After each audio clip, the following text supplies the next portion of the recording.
So hey everyone, welcome to my another video from student species. आज इस वीडियो में मैं ट्रांसलेशन इन प्रोकैरियोट्स के इलोंगेशन स्टेप के बारे में बात करूंगी। इसके पहले वाले वीडियो में मैंने इनिशिएशन के बारे में बताया था, जिसमें कि एक इनिशिएशन कॉम्प्लेक्स का फॉर्मेशन होता है। और अब हम इलोंगेशन स्टेप के बारे में पढ़ेंगे। तो इलोंगेशन होता क्या है? इलोंगेशन एक ऐसा प्रोसेस है जिसमें कि अमाइनो एसिड्स का एडिशन होता है और इसी एडिशंस की वजह से पॉलीपेप्टाइड चेन का फॉर्मेशन होता है, जिसे प्रोटीन भी कहते हैं। इलोंगेशन स्टेप इनिशिएशन कॉम्प्लेक्स के फॉर्मेशन के बाद स्टार्ट होता है और इस प्रोसेस के लिए कुछ फैक्टर्स, एंजाइम और जीटीपी, जो कि एक एनर्जी का सोर्स होता है, उसके बारे में पहले पढ़ेंगे। सबसे पहला है इलोंगेशन फैक्टर टीयू। इस फैक्टर का मेजर फंक्शन है कि ये करेक्ट अमाइनो एसाइल टीआरएनए को राइबोसोम के ए साइट पे लेकर के आएगा। इलोंगेशन फैक्टर टीएस, इसका मेन फंक्शन होता है कि ये elongation factor TU GDP complex से जीडीपी को डिसोशिएट करे और इलोंगेशन फैक्टर टीयू को अगेन जीटीपी से बाइंड करके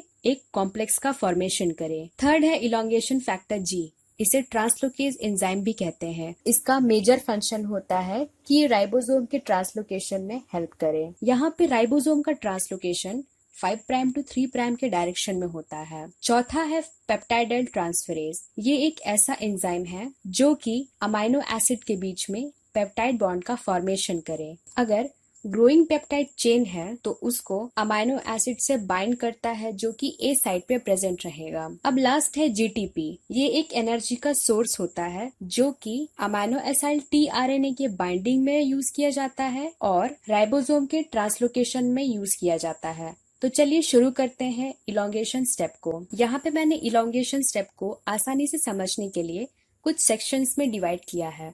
तो सबसे पहले सेक्शन में हम पढ़ेंगे न्यू अमाइनो एसाइल टीआरएनए का राइबोसोम के ए साइट पे बाइंड होना। इनिशिएशन कॉम्प्लेक्स का जब फॉर्मेशन होता है तो पी साइट के जस्ट नेक्स्ट में ए साइट का स्टैब्लिशमेंट होता है और ये राइबोसोम के कन्फर्मेशनल चेंजेस की वजह से होता है। तो ए साइट स्टार्ट कोडोन के जस्ट नेक्स्ट में जो कोडोन रहेगा उसे ये एक्सपोज करेगा। तो अब इस कोडोन के according new amino acyl tRNA का ए साइट पे अप्रोच होगा और कोडोन के साथ बाइंडिंग होगा। तो इस प्रोसेस के लिए इलोंगेशन फैक्टर टीयू और इलोंगेशन फैक्टर टीएस और इसके साथ साथ जीटीपी का यूज किया जाता है। इलोंगेशन फैक्टर टीयू जीटीपी के साथ बाउंड करके एक कॉम्प्लेक्स का फॉर्मेशन करता है, जिसे elongation factor TU GTP complex कहते हैं।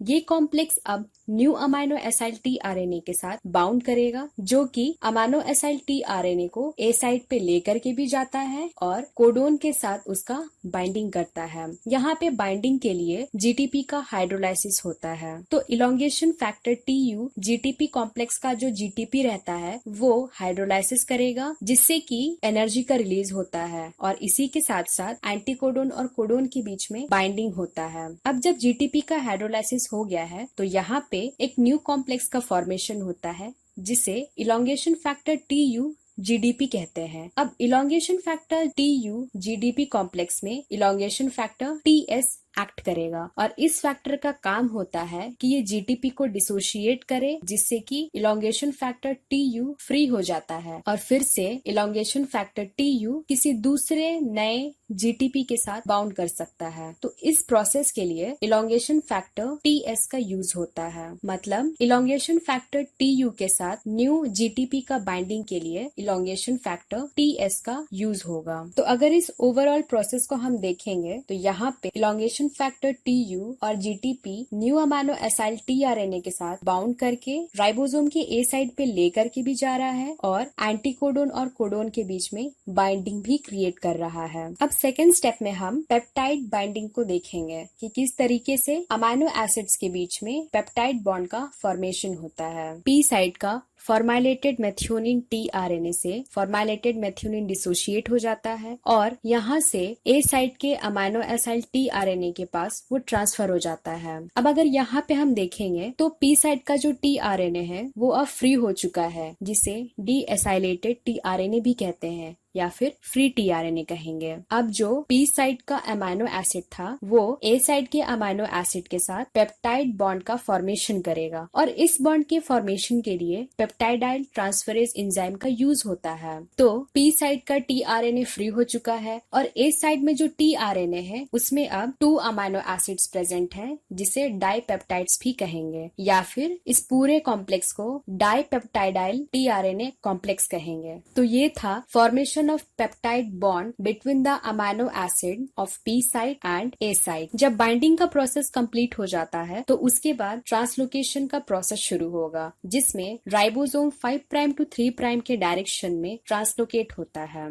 यहाँ पे राइबोसोम का ट्रांसलोकेशन एक टाइम में एक ही कोडोन के लिए होगा और इस ट्रांसलोकेशन के लिए इलोंगेशन फैक्टर जी का यूज होता है जो कि एक ट्रांसलोकेज एंजाइम है। इलोंगेशन फैक्टर जी जीटीपी के साथ ट्रांसलोकेशन में हेल्प करता है। यहाँ पे जीटीपी का हाइड्रोलाइसिस होता है जिससे कि एनर्जी रिलीज होता है और यही एनर्जी ट्रांसलोकेशन के लिए यूज होगा। अब यहाँ पे जो ट्रांसलोकेशन हुआ है राइबोसोम का वो इस तरीके से होता है कि पी साइट का जो फ्री टीआरएनए है वो ई साइट पे शिफ्ट हो जाए और ए साइट का जो टीआरएनए है जिसमें कि ग्रोइंग पेप्टाइड चेन है वो ए साइट से पी साइट में शिफ्ट हो जाए। तो जब ये शिफ्टिंग होता है पी साइट से ई साइट और ए साइट से पी साइट में, तो इस शिफ्टिंग की वजह से ए साइट फिर से फ्री हो जाएगा और ये नेक्स्ट कोडोन को एक्सपोज करेगा जिसमें कि अब न्यू अमाइनो एसाइल टीआरएनए फिर से बाइंड करेगा।